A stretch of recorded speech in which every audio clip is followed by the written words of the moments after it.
और जो नौकरियां निकली वो या तो भर्तियां कैंसिल हो रही हैं या पेपर लीक और भर्ती घोटाले। एचपीएससी के दफ्तरों में 1.5 करोड़ रुपए की बरामदगी हो रही है। देश में कहीं और ऐसा संभव नहीं है।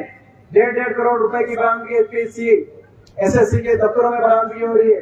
ना सरकारी नौकरी मिल पाई, ना निजी निवेश हुआ, ना औद्योगिक क्षेत्र कोई लगाया, ना प्राइवेट के अंदर उतनी रोजगार। और जब रोजगार नहीं मिलता, बेरोजगारी की तरफ नौजवान जाता है तो अपराध, नशा, और यहाँ तक कि हरियाणा के बहुत से जिलों में तो लोग बाहर की तरफ नौजवान अपना भविष्य लेके कह रहे हैं हरियाणा में नौकरी नहीं मिल सकती, बाहर अपना घर बार बेचकर कोई किसी रास्ते, कोई सीधे रास्ते, कोई टेढ़े रास्ते विदेशों की तरफ, पंजाब की तरफ जाने की सोच रहा है। हमें न्याय दिलाए। लेकिन जब 3 महीने तक हमारी खिलाड़ी, हमारी बेटियां सरकार के एक मंत्री के दरवाजों पर दर ठोकरें खबरें खाई और 3 महीने तक एफआईआर भी दर्ज नहीं हुई। दोबारा जब जंतर मंतर पे वे बैठी तो वहां पे बैठने के बाद उन्होंने कहा कि सरकार ने हमारी बात को अनसुनी कर दी, देश का विपक्ष भी हमारे साथ आए।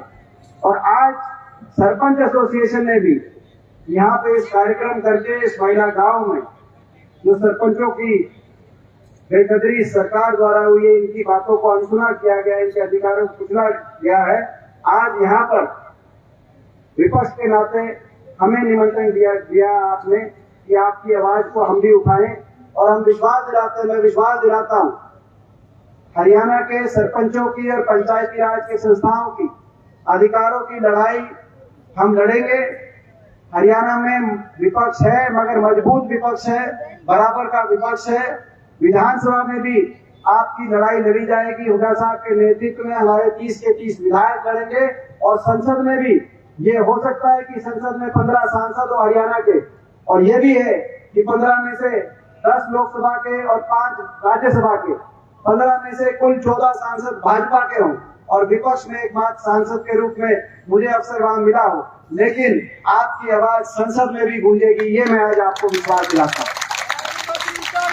क्योंकि आज पूरे देश में पंचायती राज संस्थाओं को के अधिकारों को बल देने की बात चल रही है, अधिकारों को बढ़ाने की बात चल रही है। आज राजस्थान जैसे प्रदेश में, छत्तीसगढ़, मध्य प्रदेश जैसे प्रदेश के अंदर सरपंचों के पास कहीं ज्यादा अधिकार है। आज फैसले तो उस दिशा में होने चाहिए थे कि हम अधिकार क्षेत्र बढ़ाएं, पंचायती राज संस्थाओं का, सरपंचों का, पंचायतों का, और उस ओर लेके जाएं। लेकिन यहाँ पे कैसी सरकार आ गई हरियाणा के अंदर, जिस दिशा में पूरे देश में कार्य किए जा रहे थे, सरपंचों को मजबूत करने के, पंचायती राज संस्थाओं को मजबूत करने की, डिसेंट्रलाइजेशन की बात जो चल रही थी, एक ऐसी सरकार आ गई, उसने विपरीत दिशा में काम कर दिया।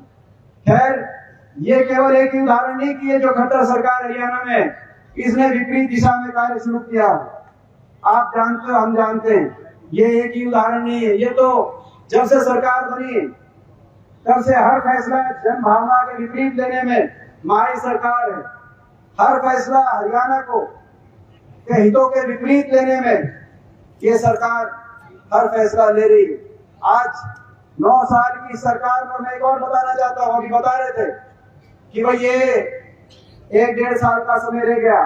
सर सारे अभी विकास जी कह रहे थे, उससे पहले प्रमोद हमारे तुलियाना से जो छापरा ब्लॉक के हमारे जो है, ये भी बता रहे थे कि भाई 1-1.5 साल का समय रह गया। 1-1.5 साल के बाद वोट की चोट से मैं आप सबको एक और बताना चाहता हूँ, 1-1.5 साल का समय नहीं रहा है, 8 और 9 महीने का समय है। 8 और 9, मैं आपको एक विश्वास के साथ बात कह सकता हूँ, हरियाणा में बदलाव की, परिवर्तन की भावना, हरियाणा के एक छोर से दूसरे छोर तक परिवर्तन की भावना चल रही है। ये जो बार बार जेजेपी पार्टी वाले कह रहे हैं कि भाई सरकार से हम कहना चाहते हैं 7 चुनाव कराओ, ये ऐसे ही नहीं कह रहे। इनको पता है लोकसभा के बाद इनके विधायक काबू के नहीं रहेंगे, और इनके नहीं, बीजेपी के भी बहुत विधायक भागने को तैयार हैं। ये इलेक्शन 7 होगा, 8-9 महीने का समय है। ये जो चुनाव, ये 8-9 महीने का समय है, और ये 8-9 महीने का समय आपके और हमारे लिए चुनौती का समय। हरियाणा को विकास के द्वारा रास्ते पे लाने के लिए जो संघर्ष आप और हम कर रहे हैं सालों साल से, ये उस संघर्ष को अपने निष्कर्ष पे लेके जाने का समय। ऐसी सरकार हरियाणा में, खट्टर सरकार, जिस सरकार ने हरियाणा को विकास की पटरी से उतार दिया, जो हरियाणा 2014 से पहले देश में विकास